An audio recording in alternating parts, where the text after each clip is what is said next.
कि जब हम फसल उत्पादन करते हैं तो 17 पोषक तत्वों की जरूरत होती है। और आपको ये जानकर बड़ी ताज्जुब होगा कि इसका, अगर मैं अभी कहूं कि बारिश हो जाए तो बारिश नहीं होने वाली है। अगर मैं अभी कहूं कि टेम्परेचर बढ़ जाए या घट जाए, मेरे हाथ में नहीं है, प्रकृति का है। कारण यह है कि हमने यूरिया, हमने डीएपी, हमने एमओपी इतना ज्यादा अधिक मात्रा में यूज किया है जितनी शायद हमारे भूमि को या हमारी मृदा को जरूरत नहीं थी। सरकारें हैं वो आजकल प्राकृतिक खेती पर बहुत ज्यादा जोर दे रही हैं और हमें कहा जा रहा है, कृषक बंधुओं को कहा जा रहा है कि हमें प्राकृतिक खेती अपनानी है। तो सबसे पहले तो ये प्रश्न मैं आपसे पूछना चाहूंगा, जरा हाथ खड़े करके आप लोग मुझे बताइए कि कितने लोग प्राकृतिक खेती जानते हैं, कितने लोग जानते हैं।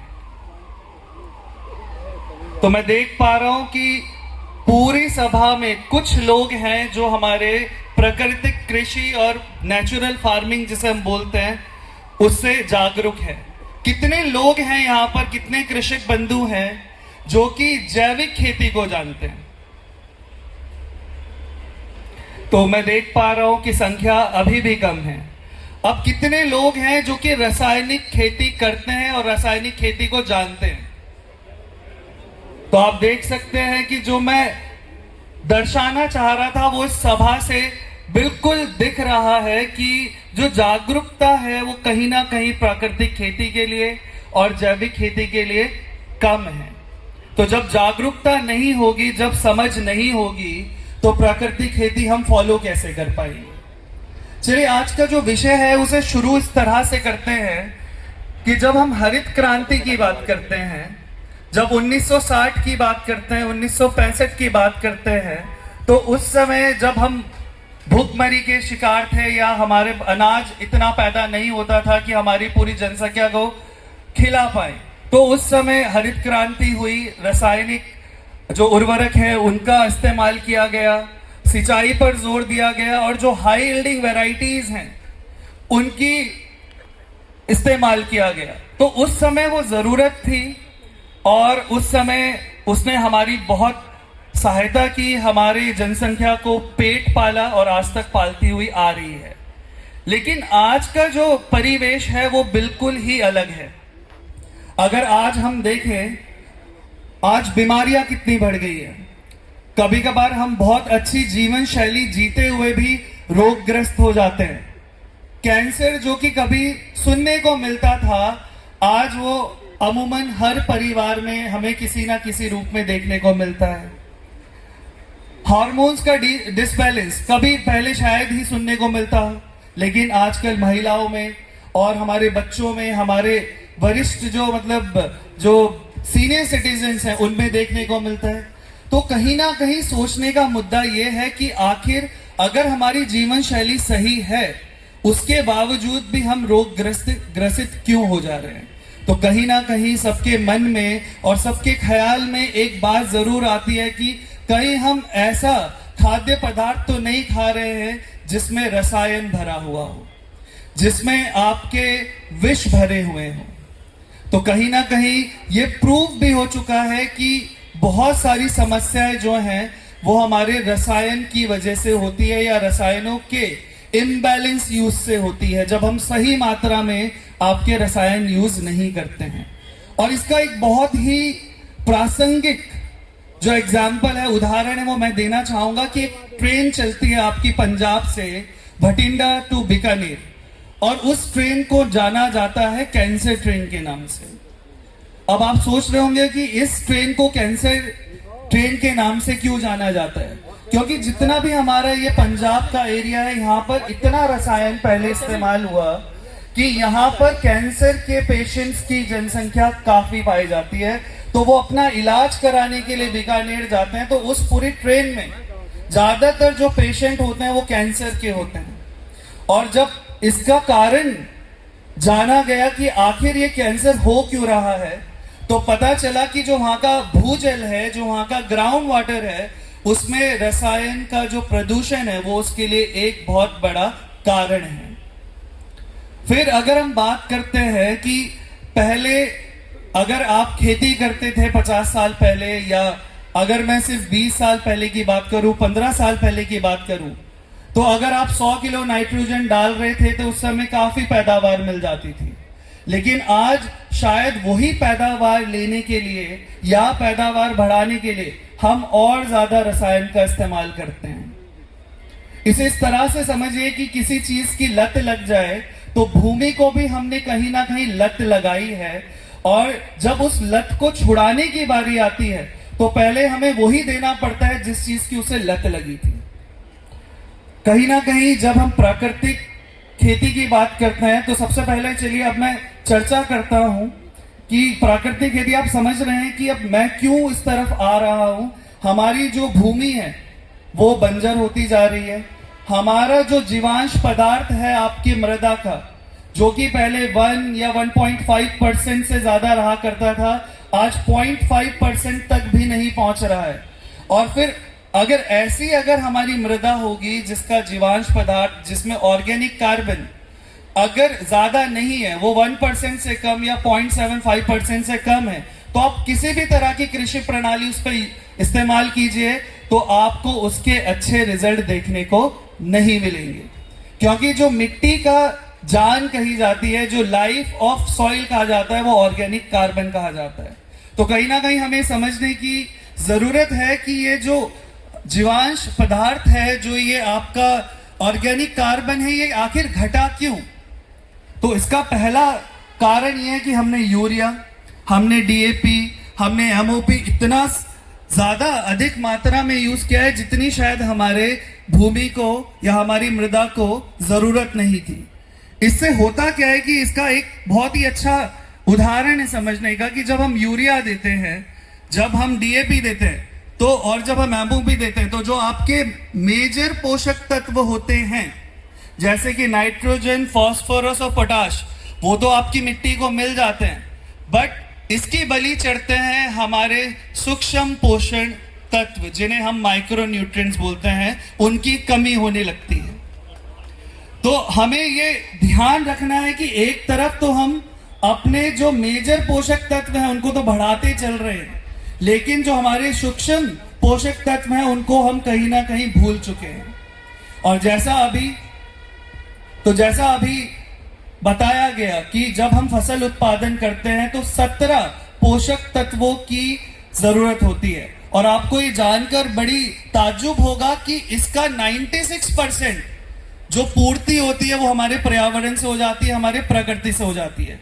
क्योंकि हमारे जो पौधे होते हैं उनमें कार्बन, हाइड्रोजन और ऑक्सीजन वो 96% चाहिए होते हैं, और उसका सारा का सारा जो सोर्स है वो हमारी प्रकृति है। अब जरा सोचिए कि 4% जो बाकी हमारे बचे हैं पोषक तत्व, उसको मैनेज करने के लिए, उसको प्रबंधन करने के लिए आज हम सभी वैज्ञानिक, आज हम सभी कृषक बंधु कितना परेशान रहते हैं। अगर ये उल्टा हो जाता, अगर प्रकृति हम पर ये 96% हमको दे देती और कहती कि मैं तो सिर्फ 4% का ही क्या करूंगी, आपका प्रबंधन करूंगी, तो शायद आप सोच सकते हैं कि कितनी दयनीय स्थिति हो जाती है हमारी।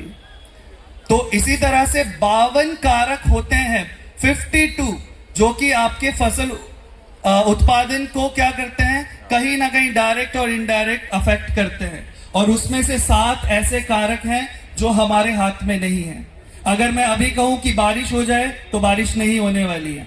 अगर मैं अभी कहूं कि टेम्परेचर बढ़ जाए या घट जाए, मेरे हाथ में नहीं है, प्रकृति का है। तो इस तरह के कुछ 7 कारक हैं जो हमारे हाथ में नहीं है। तो चलिए, बहुत ही समय का थोड़ा अभाव है तो मैं प्राकृतिक कृषि के बारे में थोड़ा आपको बताता हूं कि प्राकृतिक कृषि कैसे हमारी जो ट्रेडिशनल फार्मिंग है, जो पारंपरिक खेती है, जो हमारा आपका जैविक खेती है, उससे अलग कैसे है। जो प्राकृतिक खेती है वो आपकी हमारे जो माइक्रोब्स होते हैं, जिन्हें हम सूक्ष्मदर्शी जीव बोलते हैं, उन पर आधारित एक खेती है। इसे कुछ इस तरह से समझिए कि आप एक दूध का कटोरा लेते हैं और उसको दही में बदलना चाहते हैं, तो उस दूध को बदलने के लिए दही में आप एक जरा सा जामुन, 1 चम्मच दही उसमें डालते हैं और अगले दिन आपकी वो पूरा का पूरा दूध किस में बदल जाता है? दही में बदल जाता है। तो इसी तरह से हम अपनी भूमि को, अपने आपके मिट्टी को कुछ इस तरह का अमृत पिलाते हैं, कुछ इस तरह का बायोडायनेमिक सॉल्यूशन पिलाते हैं, जिससे उसका जो माइक्रोब्स हैं, जो सूक्ष्मदर्शी जीव हैं, उनकी जनसंख्या बढ़े। और उनकी जनसंख्या जब बढ़ती है तो केंचुओं की भी जनसंख्या बढ़ती है। और जब केंचुए और आपके जो सूक्ष्मदर्शी जीव हैं वो बढ़ते हैं, तो फिर आपके मिट्टी की जो भौगोलिक स्थिति है, जो आपकी भौतिक स्थिति है, जो रासायनिक स्थिति है, जो जैविक स्थिति है, वो भी बढ़ती है। आपने बहुत बार देखा होगा कि गेहूं जब लगी होती है, जब ठंड का माहौल होता है, आप फास्फोरस देते हैं, आपके जमीन में फास्फोरस होता भी है, लेकिन फिर भी फास्फोरस की कमी के लक्षण दिखने लग जाते हैं। वो इसलिए दिखते हैं कि आपकी मिट्टी में कमी नहीं है पोषक तत्व की, बट वो जो आपका फास्फोरस है वो टेम्परेचर डाउन होने की वजह से आपके पौधे तक पहुंच ही नहीं पाता। तो इसका मतलब है कि मिट्टी में वो सारे पोषक तत्व तो हैं, बस उनको हमें मोबिलाइज करने की जरूरत है, उनको हमें सॉल्युबलाइज करने की, घुलनशील बनाने की जरूरत है। और उसी पर आधारित होती है आपकी ये देसी गांव आधारित प्राकृतिक खेती। और आपको जानकर ये बड़ा हैरान होगा कि एक देसी गाय से आप 30 एकड़ तक की जो खेती है वो कर सकते हैं। और ये फॉर्मूला कैसे हम लेके के चलते हैं कि क्योंकि माना जाता है कि 1 एकड़ जीवामृत बनाने में जो गोबर की मात्रा चाहिए, जो आपकी देसी गाय का हमें मूत्र चाहिए, वो सिर्फ 1 दिन के आपके देसी गाय से हमें मिल जाता है। जैसे 10 किलो जो गोबर की रिक्वायरमेंट होती है इसमें हमें, और 10 लीटर आपके जो देसी गाय का मूत्र होता है उसकी रिक्वायरमेंट होती है। तो अगर हम 1 दिन में 1 एकड़ लेके चले तो 30 दिन में हमें 30 एकड़ का मटेरियल तैयार हो जाता है। तो प्राकृतिक खेती, जैसे कि अभी समय कम है, बताने को बहुत कुछ है। मैं चाहता था कि आपको बहुत सारे चीजें मैं सिखाऊं बनाना, जैसे क्योंकि प्राकृतिक खेती के 5 मुख्य सिद्धांत हैं, जिसमें से सबसे पहला जीवामृत है, दूसरा बीजामृत है, तीसरा सह फसलें जिसे इंटरक्रॉपिंग हम बोलते हैं, चौथा आपका मल्चिंग जिसको हम आपका आच्छादान या पलावर बोलते हैं, या फिर आपका एक वापसा जिसमें हम आपके एयर, जो हमारी वायु होती है आपकी मिट्टी की, और जो जल होता है उसको 50-50% रेशियो में रखने की कोशिश करते हैं।